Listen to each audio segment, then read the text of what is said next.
kalian membuat semangat ketika Natal? Apa yang terkenang di hati?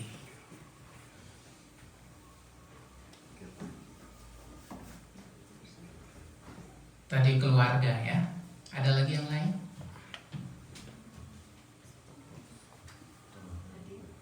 Ya? Malu-malu ya mau sampaikan. Gimana perasaannya ada di Korea saat ini?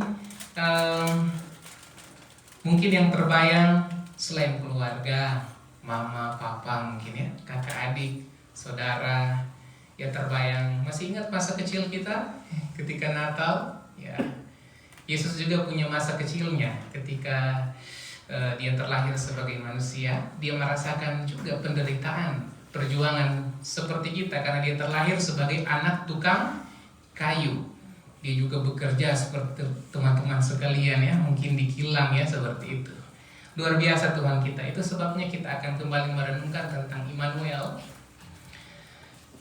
Immanuel yang secara khusus kita mau bahas di sini adalah Dia Tuhan yang menyertai, tapi Dia juga Tuhan yang sangat mengerti bahasa jerih lelahmu.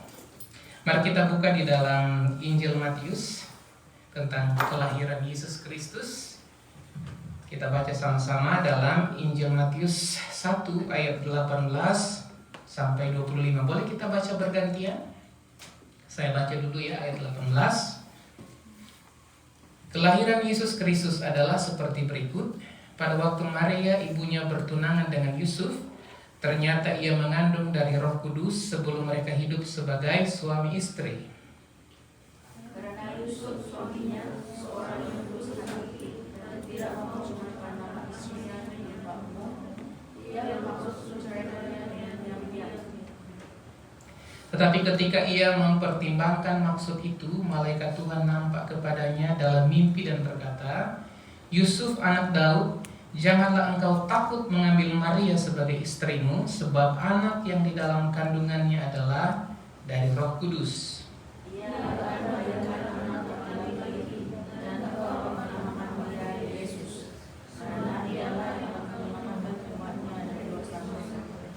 Hal itu terjadi supaya genaplah yang difirmankan Tuhan oleh Nabi. Sesungguhnya anak darah itu akan mengandung dan melahirkan seorang anak laki-laki, dan mereka akan menamakan dia Immanuel, yang berarti Allah menyertai kita. Sesudah bangun dari tidurnya, Yusuf berbuat seperti yang diperintahkan malaikat Tuhan itu kepadanya. Ia mengambil Maria sebagai istrinya. Tetapi ia bersetubuh dengan dia sampai ia melahirkan anaknya laki-laki, dan Yusuf menamakan dia Yesus. Ini peristiwa yang banyak kali dibaca. Sudah berapa kali teman-teman dengar ini dalam khotbah Natal ya, selama kita hidup.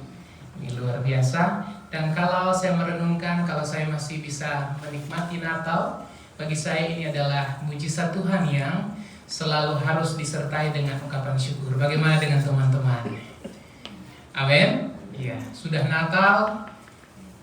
Tidak lama lagi 2025 akan kita tinggalkan dan kita akan menyongsong menyambut tahun yang baru lagi. Yang luar biasa. Jangan lupa kita akan merayakan ya secara bersama minggu depan.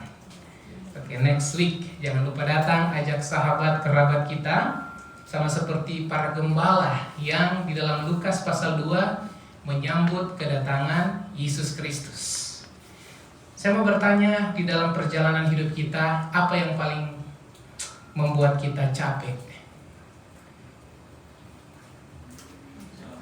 Kerja. Ya, masing-masing ada versinya ya. Kerja.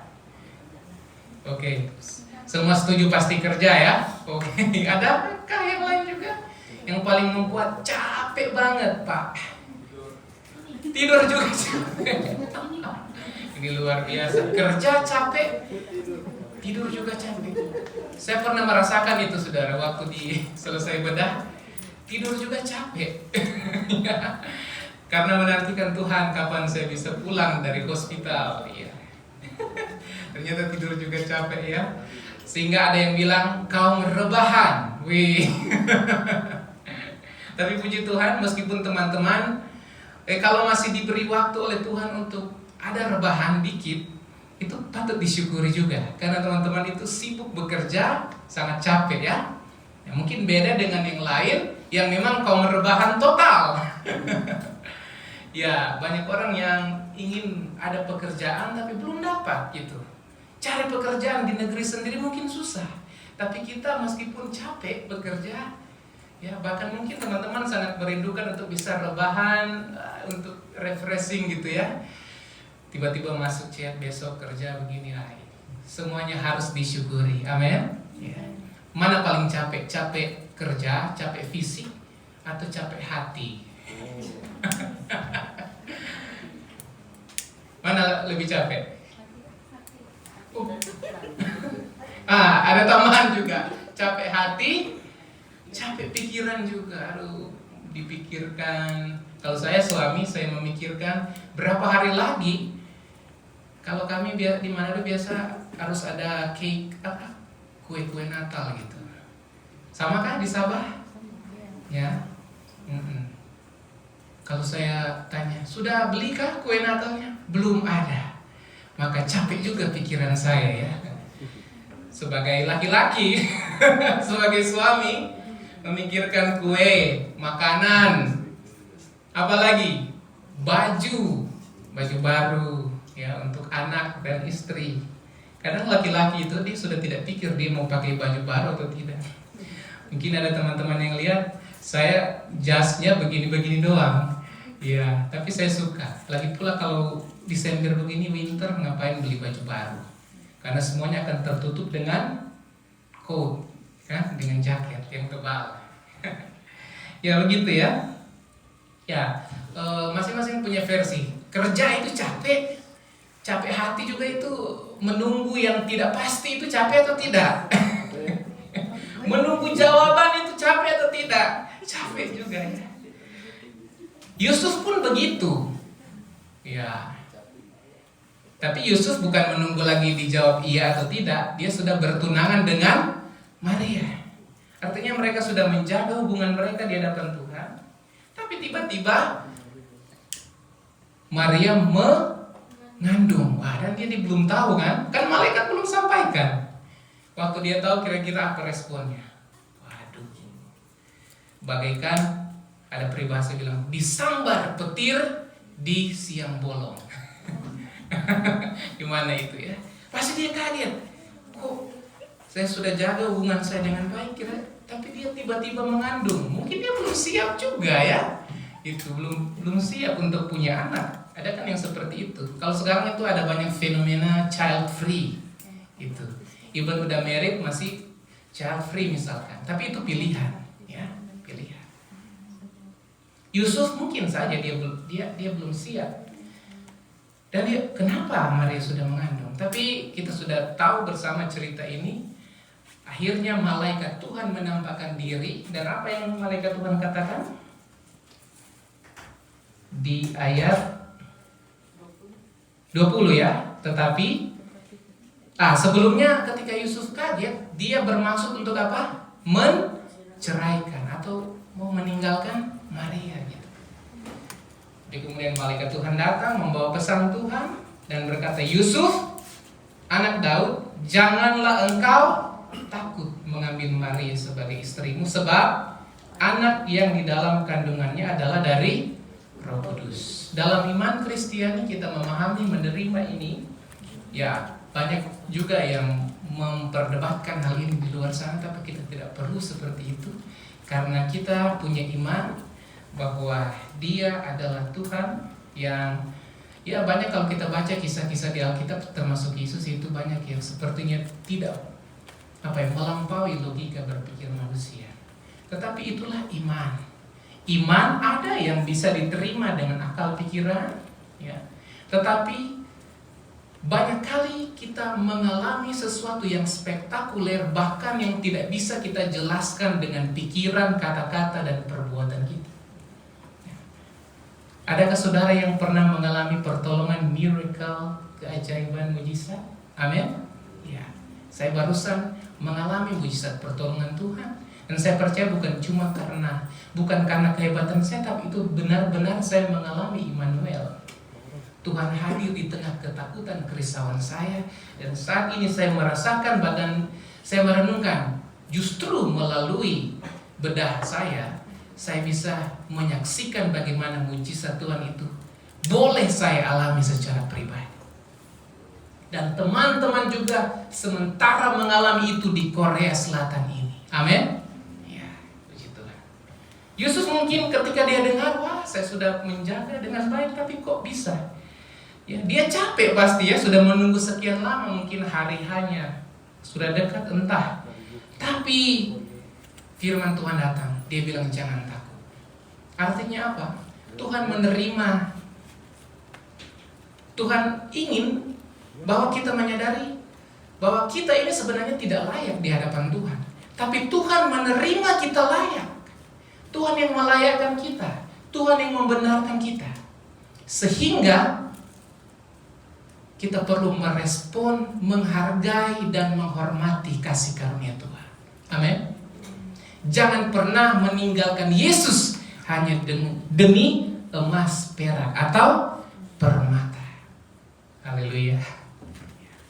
Ya, di luar sana banyak. Tapi doa saya dan saudara tidak akan pernah mundur untuk tetap percaya kepada Tuhan. Sama seperti Yusuf. Dalam kerisauannya, di dalam pasti munculkan bermacam-macam pikiran Yusuf.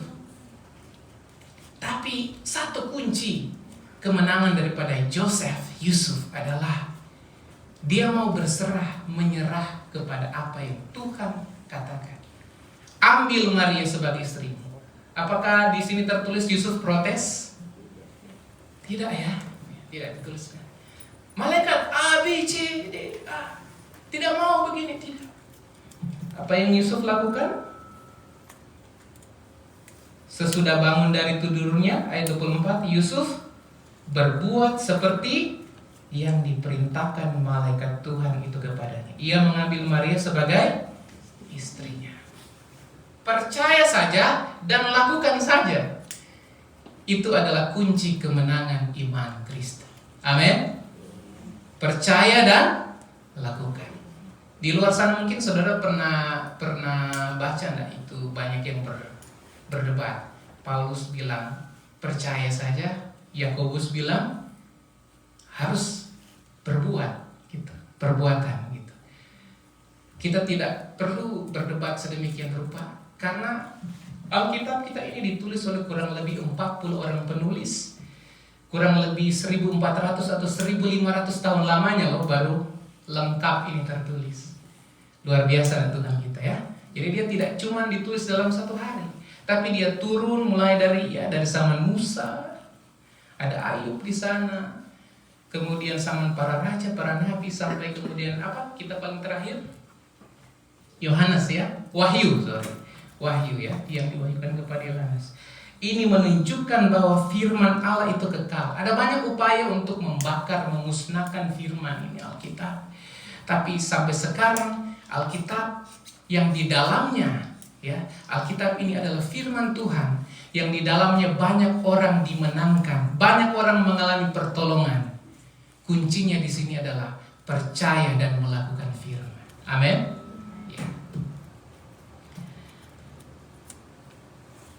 Kita mau mendalami tentang Immanuel. Apa arti Immanuel? Allah beserta kita. Coba kita katakan kiri kanan, Immanuel. Tuhan besertamu. Amin. Katakan juga di dalam diri kita, Immanuel, Tuhan beserta rencana saya. Ya. Tuhan beserta dengan masa depan kita. Amin. Oke, kita renungkan. Ada beberapa hal di sini bicara tentang Immanuel, penyertaan Tuhan itu di dalam Matius pasal 1 ini adalah yang pertama, bahwa Tuhan sendiri yang mau turun dan masuk ke jam kerja kehidupan kita. Jadi kekristenan, iman Kristen itu dimulai bukan dari manusia, bukan dari kita yang mencari Tuhan. Tapi iman Kristen itu dimulai dari apa? Dari Tuhan yang mencari kita. Gitu. Agak berpikir sedikit ya. Kenapa? Karena di bagian yang lain, semua orang itu telah berbuat dosa dan telah kehilangan kemuliaan Tuhan. Artinya, tidak ada perbuatan baik kita sebenarnya yang berkenan di hadapan Tuhan tanpa dilakukan melalui iman kepada Yesus Kristus. Gitu. Tidak ada seorang pun yang bisa menyelamatkan dirinya. Gitu. Semua sudah terhilang karena dosa, karena dosa. Saya, saudara, gitu. Itu sebabnya Tuhan berpikir bahwa kalau manusia tidak bisa menyelamatkan dirinya, maka sayalah yang harus turun. Gitu. Tuhanlah yang berinisiatif. Dia mau mencari dan menyelamatkan kita yang terhilang karena dosa. Itu sebabnya adalah lagu tadi, Tuhan penebus. Dia menebus kita dari perhambaan dosa. Dia jadikan kita menjadi anak Tuhan yang layak memanggil Dia ya Abba, ya Bapa. Itulah Immanuel. Amin. Jadi Tuhan sendiri, dia inisiatif, oke saya mau turun. Dan di zaman Yesus inilah ya, momen yang pas. Dia terlahir sebagai bayi Yesus di keluarga yang sederhana, Yusuf dan Maria. Terlahir di mana? Di kota apa dia terlahir? Di Lukas ya. Di kota Bethlehem. Rumah roti itu ya pengertiannya gitu. Di kota Bethlehem, kota yang sederhana, Hai Bethlehem Efrata ya, yang terkecil di antara kaum Yehuda. Tapi dari sanalah terang Tuhan terbit atas bangsa-bangsa. Mungkin kita berpikir saya lemah Tuhan, gitu. Saya jauh dari keluarga, siapa saya, gitu. Saya tidak seperti dia, suaranya bagus. Suara saya misalkan tidak seperti dia. Saya tidak bisa bermain musik, gitu. Saya tidak bisa apa-apa Tuhan. Tapi justru lewat pengakuan kita, ketika kita berkata Tuhan, saya tidak punya apa-apa, saya tidak layak. Justru di saat itulah Tuhan melihat hidup kita dan Tuhan membuat kita layak oleh karena anugerah Tuhan. Amin. Ya. Tuhan sendiri yang mau turun dan sekarang aplikasinya dalam kehidupan kita. Di dalam setiap jam kerja hidupmu. Ada satu hari berapa jam? 24 hours. Artinya Immanuel itu bukan cuma berarti Tuhan berfirman dan dia duduk di sorga. Karena kita tahu Allah itu maha hadir, omnipresence. Pernah dengar firman ini? Pernah dengar konsep ini ya? Tuhan itu maha hadir. Hari ini, sekarang dia ada di sini, dia ada di sorga, dia ada di mana saja. Dia ada di hati kita. Dia ada di masa depanmu, dia ada di masa kini, dan dia juga ada di masa lalumu. Itulah kehebatan Tuhan kita. Artinya apa? Kita duduk di sini, besok masih misteri. Apa yang akan terjadi?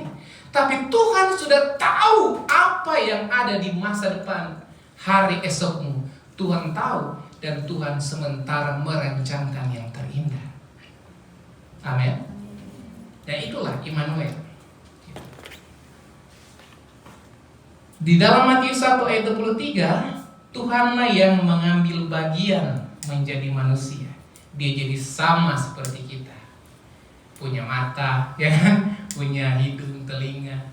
Dia mengambil daging. Supaya apa? Apakah sama bahasa kita dicubit? Coba cubit sedikit, sakit gak? Jangan. Sakit ya? Yesus pernah merasakan hal itu. Bahkan sebelum dia disalibkan, Yesus bergumul di Taman Getsemani. Tahu ya? Dia ketakutan karena dia mengambil daging ini sebagai manusia. Dia Tuhan 100%, tapi dia juga mengambil 100% daging manusia gitu. Sehingga ketika dia mau disalibkan, dia ada di Getsemani, dia juga bergumul dalam kerisauan, ketakutan saat itu. Karena memang itu untuk mewakili ketakutan, kerisauan, dan perjuangan saya dan saudara.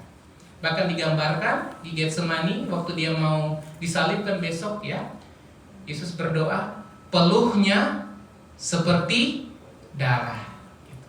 Tapi di dalam perjuangan kekhawatirannya waktu itu, Yesus berkata, Bapa, bukan kehendakku yang jadi, tetapi kehendak Tuhan yang terjadi.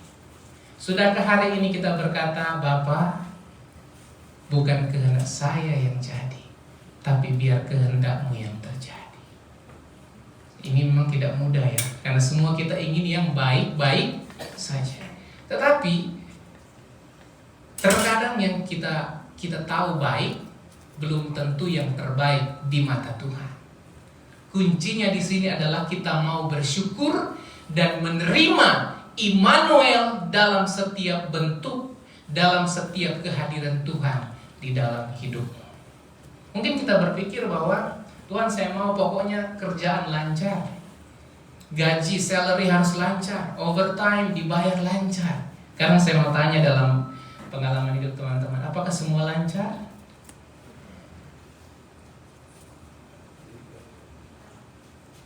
Kadang-kadang tidak. Meskipun dalam harapan kita semuanya lancar, betul?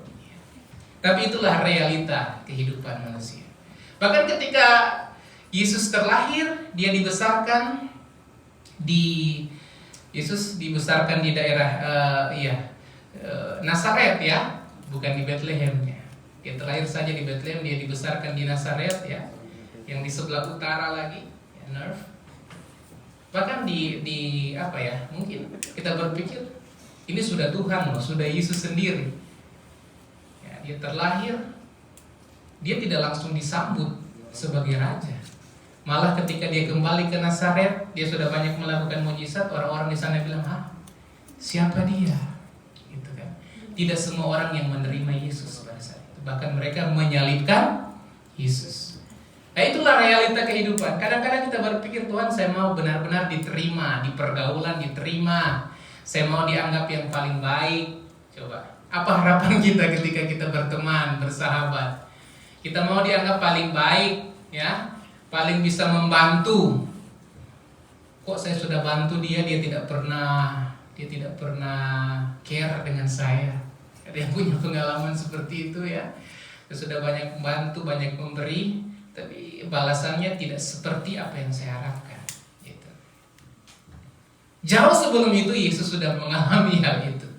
Yesus sudah melakukan mujizat, memberi dirinya, tetapi bangsanya sendiri yang menolak dirinya. Tetapi bersyukurlah kita oleh anugerah Tuhan. Kita bukan bangsa Israel, tetapi kita bisa menerima kasih karunia Tuhan. Kita orang Indonesia, orang Malaysia, Sabah, Sarawak, kita ada di Korea. Meskipun kita bukan bangsa Yahudi, tapi Tuhan membukakan pintu kemurahan sehingga kita sama-sama percaya kepada Tuhan. Amin. Ya. Oke. Bicara tentang Tuhan yang berinisiatif, hadir, dan dia sangat mengerti keluh kesah kita. Ada satu kesaksian dari seorang pria di Eropa ya. Tidak disebutkan namanya di sini, tapi 3 hari sebelum Natal berarti tanggal berapa itu? 22. Ya. 22 kah? 22 Desember, 3 hari sebelum Natal. Seorang pria ini, dia pertama kali dia kerjaannya lancar, dia punya pekerjaan yang bagus. Tapi 3 hari sebelum Natal, tiba-tiba dia kehilangan pekerjaannya. Dia diputus kontrak. Ada yang pernah mengalami seperti ini ya? Tiba-tiba besok sudah tidak usah kerja lagi. Wah, itu sangat menyakitkan ya. Padahal 3 hari lagi sudah mau Christmas. Pasti banyak kebutuhan. 3 hari sebelum Natal dia kehilangan pekerjaannya. Surat pemutusan kerja dikirim kepada dia, dan dia genggam itu dengan tangan yang gemetar. Harusnya tanggal 22 Desember dia menikmati momen Natal, tapi justru kerisauan yang muncul dari dalam dirinya. Malam Natal pun tiba. Malam Natal itu tanggal berapa? 24 Desember ya. Kalau teman-teman di Sabah, Sarawak, di Kalimantan mungkin kalau malam Natal biasanya apa? Ya, berkunjung kah? Gitu. Punya culture ibadah ya. Tapi ini pria ini mau ibadah tidak bisa konsentrasi dia, karena dia kehilangan pekerjaan. Malam Natal tiba, pria ini terjaga. Sementara kota di Eropa waktu itu tertidur di balik salju, ya, salju yang turun. Gitu. Tapi dia teringat, meskipun dia kehilangan pekerjaan, dia teringat untuk berdoa. Meskipun doanya tidak sebagus pendetanya di gereja, mungkin tidak sepanjang worship leader ketika berdoa, tapi dia mencoba untuk berdoa. Dia berdoa pelan singkat, dia bilang begini, Tuhan, jika masih ada pintu, bukalah. Jika tidak, kuatkan aku. Itu singkat saja doanya. Apa yang diharapkan? Mungkin diharapkan mujizat besok langsung dapat pekerjaannya. Tapi tidak ada jawaban malam itu. Tidak ada malaikat Tuhan yang turun dan berkata, jangan takut, besok aku berikan kamu pekerjaan.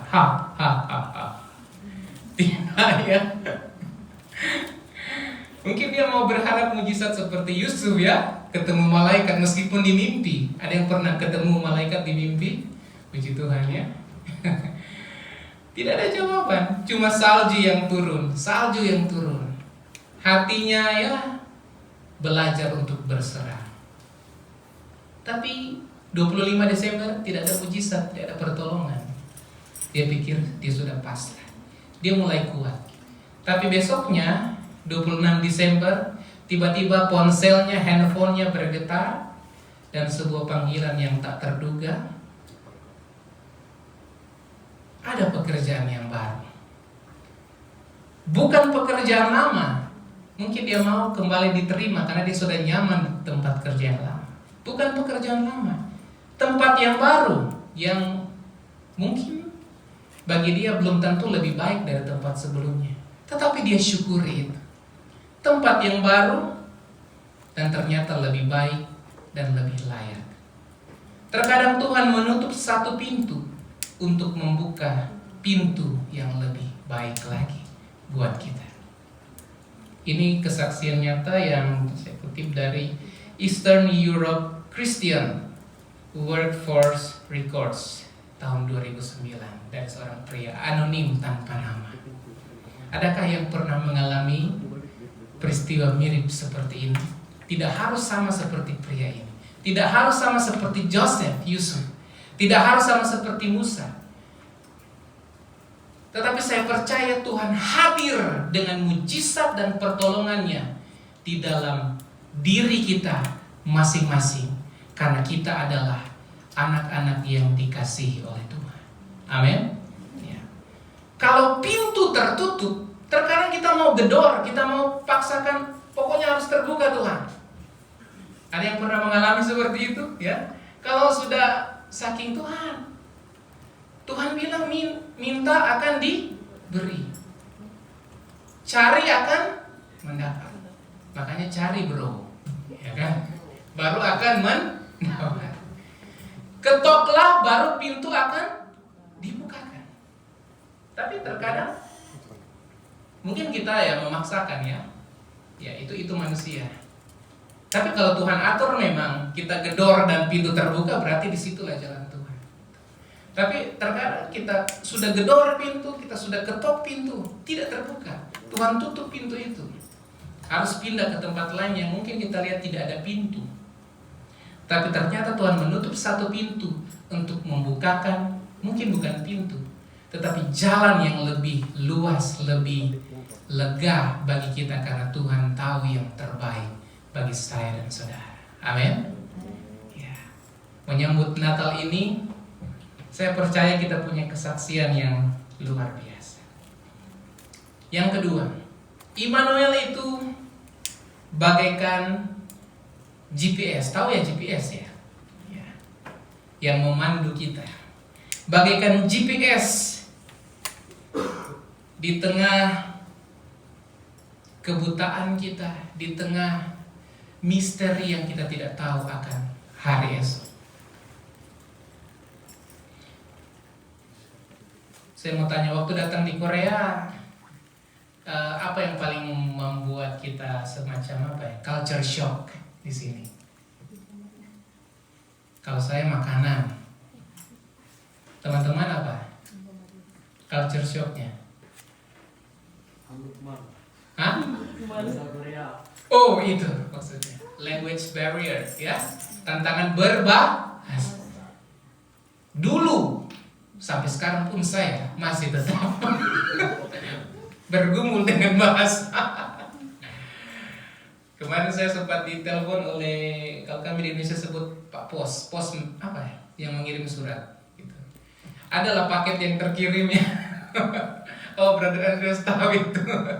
Tetapi karena saya tahu saya harus angkat ya. Saya memberanikan diri angkat. Yang penting bukan voice fixing kan. Saya ini angkat. Yo Gusti.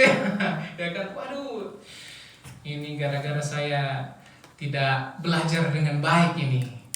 Bahasa di sini harusnya saya harus belajar dengan baik ya. Saya tidak bisa menjawab gitu. Berbahasa itu. Ada lagi? Culture shock-nya? Pali-pali, ya? Atau sudah terbiasa pali-pali dari rumah? Mana paling pali? Di rumah atau di sini? Tapi luar biasa Korea ya. Justru karena pali-pali, mereka membangun sangat hebat ya. Luar biasa kita bisa menikmati di sini. Jadi nikmatilah itu ya. Ya, ada banyak tantangan, tetapi seringkali kalau kita ya seperti saya ya, karena tidak tahu berbahasa, akhirnya saya tidak bisa menjawab, komunikasinya tidak nyambung, gitu. Tapi Tuhan dia tidak mau membiarkan kita seperti itu. Tanpa Immanuel, kita itu buta dengan keadaan ini. Ada banyak orang yang ya bekerja, berjuang, tapi mereka tidak memikirkan tentang hidup yang kekal. Bersyukurlah saya dan saudara, karena kita boleh bekerja, save money, masih bisa menikmati skincarean, masih bisa menikmati berkat Tuhan di Korea. Tetapi Tuhan beri kesempatan untuk tetap bisa beribadah dan melayani Tuhan. Amin. Artinya apa? Kita tahu bahwa kita bekerja bukan cuma untuk hidup saat ini, tapi untuk hidup yang akan datang, yaitu di kerajaan sorga. Amin. Immanuel itu bagaikan titik GPS ya, atau GPS yang membuat kita tidak buta dengan keadaan dan masa depan. Karena masa depan kita Tuhan telah atur yang terbaik. Matius pasal 1 ayat 23 ini juga dia menekankan tentang ya, identitas bagi Yusuf, Maria, dan keluarga kecilnya. Bahwa meskipun keluarga mereka kecil, sederhana, mungkin bukan kaum terpandang, bukan orang yang kaya raya, bahkan Yesus terlahir di palungan, ya, dalam kesederhanaan. Tetapi ada identity yang Tuhan berikan, yaitu Immanuel. Tuhan ada bersama keluarga mereka. Tuhan ada bersama dengan kita hari ini, besok, dan selama-lamanya.